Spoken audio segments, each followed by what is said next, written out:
Welcome to the Spiritist Companion Podcast. My name is Yuri Castro, and I'll be your companion on this journey where we study, reflect, and put Spiritist teachings into practice.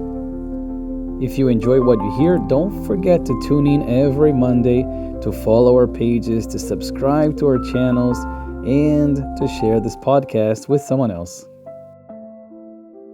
My dear friends, today's theme is challenging, timely, and deeply necessary for the times we're living. The courage of faith. And this is going to be based on the chapter 24 of the Gospel according to Spiritism, a book published in 1864 by the codifier of Spiritism, Allan Kardec. How do courage and faith go together? Why do we often hear the combination of these two words whenever we're discussing the challenges that come with having faith? Shall we study together? Allan Kardec starts this chapter with a clear instruction from Jesus, where he says, "No one lights a lamp and puts it under a bushel, but on a lampstand, so that it may give light to all who are in the house." And this is, of course, a passage that we find in the book of Matthew, chapter 5. It's interesting because the actual name of the chapter 24 of the Gospel according to Spiritism, is "Do not hide your lamp under a bushel." So from the very beginning here, especially when we are reminded about what Jesus has said, we are invited, my dear friends, to reflect on the moral responsibility of those who possess this enlightened faith.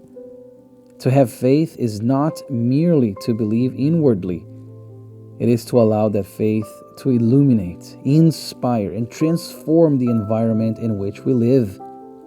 And that requires courage. We also learn through Spiritism that the lamp here symbolizes this truth, the spiritual knowledge, or the enlightened faith, as I already mentioned.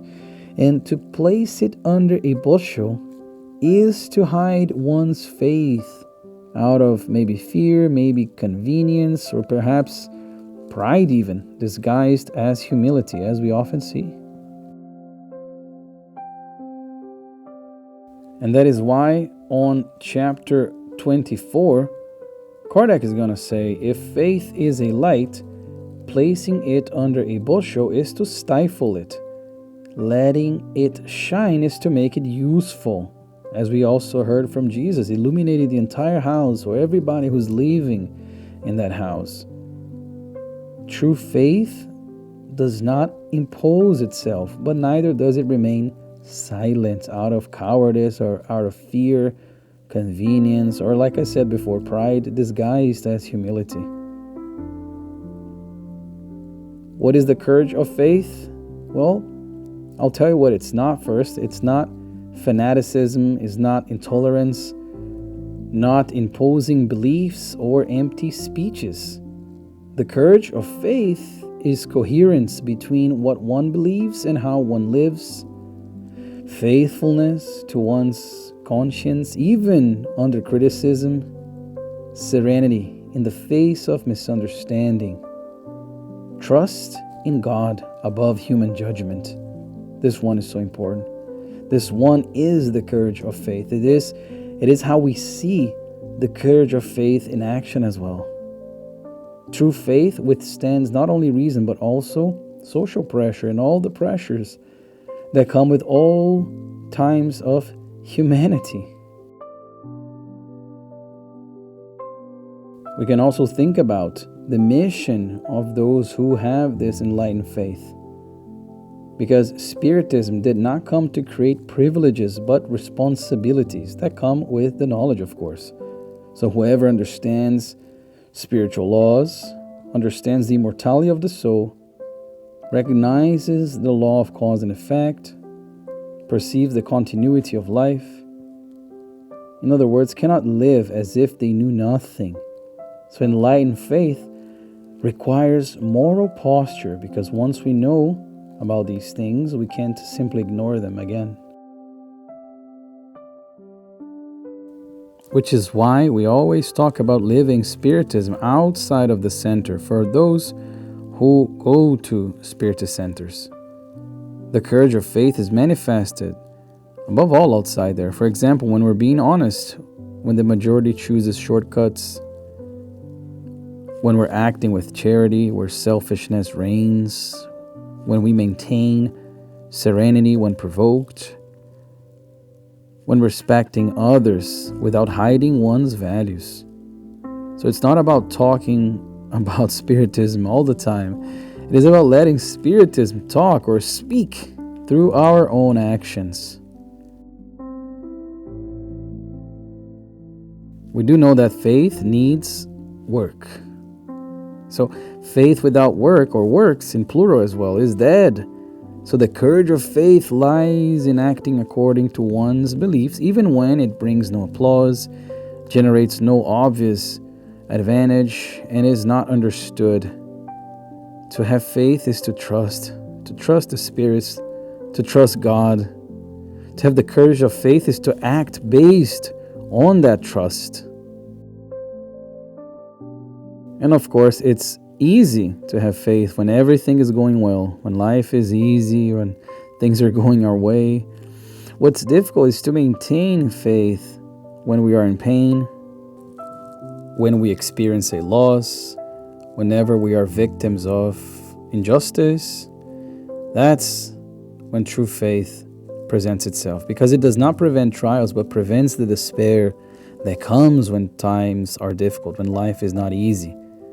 It does not eliminate tears, but gives those tears meaning. So let's imagine here, my dear friends, someone facing a prolonged illness, a financial crisis, or a deep emotional loss, perhaps.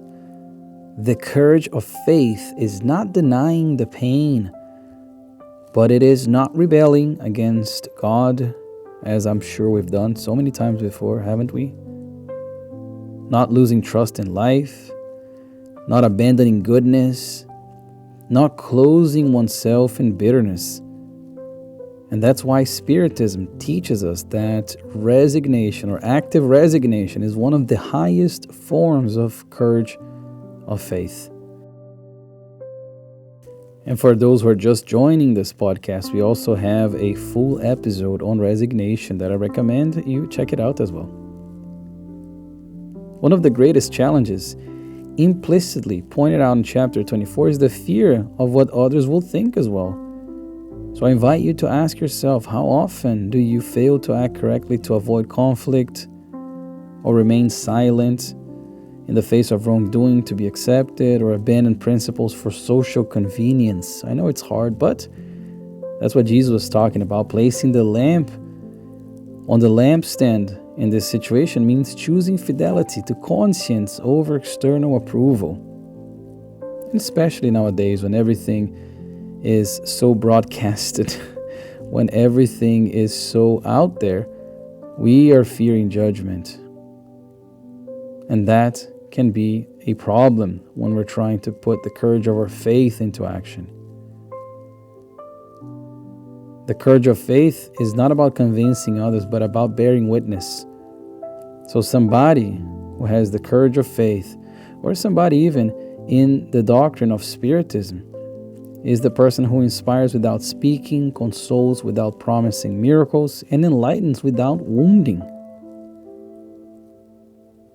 My dear friends, the courage of faith appears when we choose to forgive instead of retaliate, when we remain balanced when others are expecting an explosion from us, when we act ethically even when we are apparently harmed, when we trust God even without immediate answers. These gestures, they don't make headlines, but they definitely illuminate consciences. It is important to remember Kardec does not teach ostentation of faith because light illuminate, it does not blind. So the courage of faith walks alongside humility, respect, and discernment. It's not about imposing, no, my dear friends, but about not betraying what we already understand. The courage of faith is not shouting what we believe, but living what we already know. It is placing the lamp on the stand through honesty, through charity, through active hope, to trust in God. May we have enough faith to believe and enough courage to live it.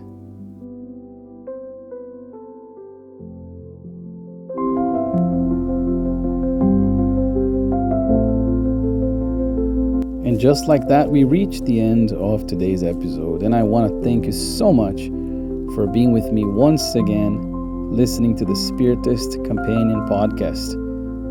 If this message resonated with you, please share it with someone who may need to rediscover the courage to trust.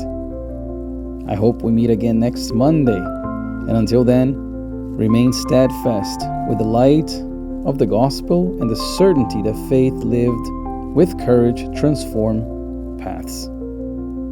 With fraternal love, your Spiritist Companion.